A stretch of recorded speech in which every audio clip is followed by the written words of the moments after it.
Hey guys, welcome back. So in this video, I'll be talking about how to set up Copilot for your Windows laptop or your Windows PC. So basically, whenever you're using Copilot for Windows, there are specific configurations and setup points which you want to be able to be aware of whenever you are configuring or if you want to use Copilot for your Windows laptop. Okay, so let me just cover what we're going to be doing here. Windows laptop or PC desktop, whichever you're using. And then I'm going to show you how to access Copilot in different ways. Right? Okay, first off, if you want to use Copilot, you need to have a separate Copilot license assigned to your account. Keep in mind that if you purchase a Microsoft 365 or an Office 365 account or license, Copilot is not included, right? Copilot requires a separate license purchase for you to be able to use Copilot on your Microsoft 365 applications such as Word, Excel, and PowerPoint, right? So Copilot requires separate license account assigned to your Microsoft username account, right? So that means if you they have some offers right now with Microsoft. If you purchase a 5-family pack of Microsoft 365 accounts, they will include one Copilot license for the owner or for the main purchaser of these accounts, right? And there are different offers online available right now. If you're using your Microsoft 365 for your university or for your school or for your organization, for your business, then you have to purchase Copilot separately, depending on the license offers that you have or that you purchased. Okay, so let's go ahead and talk about how to set up your Copilot. First of all, if you have your license account assigned to your name, you're going to see this Copilot icon on the Windows Start or taskbar. Once you click on it, it should launch your Copilot within your Windows environment, right? Now, this gives you some information here. Share diagnostic data for Microsoft. These are just similar to other apps.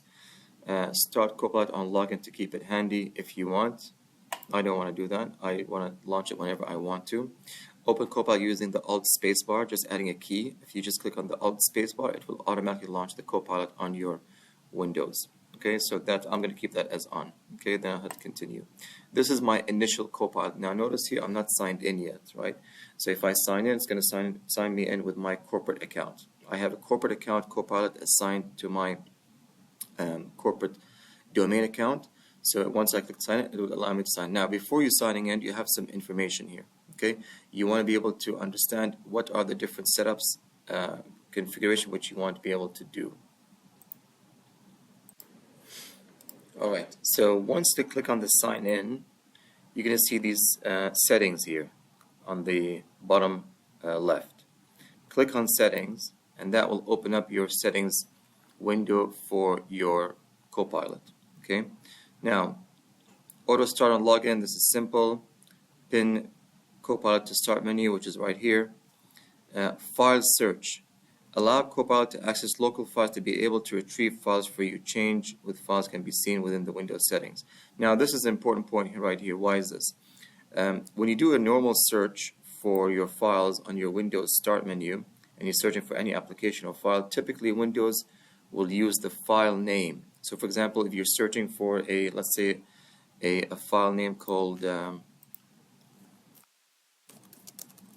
example finance.pdf, right? And you're searching for this file, or for example finance accounts.pdf. If you search for this file, if you enter for example finance PDF, Windows will be able to search for the file name based on what you enter in the keyword, right?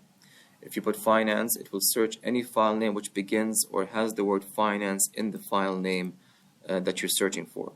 It will not search for within the contents of the file itself. So if within this file you have something called like Accenture or for example Oracle, it will not be able to search for that. it will only search by the file name. With Copilot now, when you enable file search, Copilot will be able to read the contents of your file, which means what? Which means it's going to be able to search and view and monitor the specific content of each file that you have on your Windows laptop. So for example, if you're searching for a file but you don't know the file name, but you know the file contains, for example, you would search for a file, search for a PDF file that contains the word Accenture in it, right? So what that means, when you submit this to Copilot, and if this feature is on, it means Copilot will be able to search within the contents of all your files which are stored and saved on your Windows laptop or PC. And then it will retrieve all the different files which have the word Accenture in it. Okay? So that means that's the main difference here. That makes it much more powerful. In the sense that if you don't know the file name, you don't remember the file name, you just remember what is the content within that specific file, or maybe you're searching for a specific content in a certain file, you enter that prompt and you enable this file search, Copilot will be able to search directly within the contents of that specific file in your Windows system. Okay, now that's a bit of a privacy issue, I agree, so it depends on you. If you're comfortable with that, you can go ahead and enable it. If you're not comfortable with that, then just don't enable it, right? Now, Microsoft, as per official Microsoft statements, Copilot prompts, whenever you prompt Copilot, they do not share the Copilot prompts with the training model. They only use it with your tenant or with your organization, right? So there's no sharing. With ChatGPT, every prompt that you enter in ChatGPT, it goes directly into pre-trained model, and the OpenAI, the company that owns ChatGPT, will be able to use it for training purposes and fine-tuning on their future AI models. Okay, so that's the main thing about here about file search or file read. Switch tasks. This basically talks about the different tasks which you can assign for Copilot. I'll mention that in detail in a separate example, maybe a separate video. Voice mode, if you want, when you can talk to Copilot, you can choose which icon is going to be appearing. I'm going to leave it as wave here, which basically similar to ChatGPT. Whenever you're talking to it, it has this wave that just triggers whenever it's talking back to you.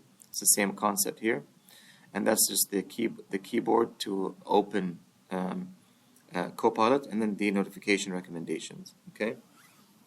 So that's basically your main features of how to enable Copilot for your Windows setup. Now, second thing is, this is your basic Copilot window, and you can just prompt it for anything. It's going to be able to reply back to you. Please provide benefits of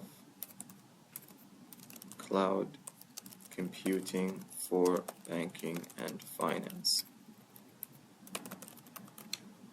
and then you'll be able to reply. It's a very similar interface as ChatGPT, so that's fine. Just to give you an idea. Now, how to access Copilot? You have different ways of doing it. Either you can do it from here or within your application. For example, if I have PowerPoint right here, you'll be able to open Copilot from your home, and then you'll be able to actually edit the presentation using Copilot prompts. That's another way of doing it. And another way is you can actually use Copilot from the specific content of the app. So in this case, you can ask it to prompt, to rewrite, to regenerate from the specific app. And of course, then you have the Edge browser, which means here you can actually have Copilot from your Edge browser as well, right? You have now Bing Create. Bing Create now is actually automatically uses Copilot to be able to search for your prompts directly into the Bing search engine, right? So these are different ways for you to be able to open up Copilot. Let me see if this one opens up here. Yeah, on the Edge browser now here, you can enable and open Copilot within your browser as well. Okay, that way you can actually, whenever you're searching for something, whenever you are checking for specific things, it's going to be able to actually read whatever you're viewing, and you can ask it to rewrite or rephrase or add different things to that specific web page which you are searching for. Okay? So keep this in mind, as whenever you're using Copilot, you have different ways of accessing it, either on Windows environment, or using your Microsoft apps such as Word or PowerPoint, or within your Edge browser for you to be able to use Copilot directly within the browser itself. All right. Thank you guys for watching. I'll see you guys in the next video. If you have any comments, please list them down in the comments or questions. I'll be happy to answer them as fast as I can. All right. Have a great day. Thank you guys.